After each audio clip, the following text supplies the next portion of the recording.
Maglalaba ako ngayon. Yung pantalon na nilabahan ko na pinusot. Ayan. Ito yung gamit ko sa paglalaba. Aywan ko kung matatanggal yung stain na yun sa pantalon ko. Grabe. Ayan. Maglalagay ako dito ng ilang kutsara.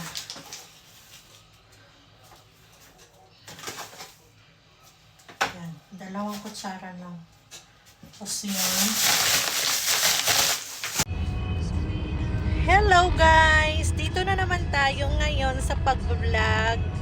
On the way kami kakain ng lunch.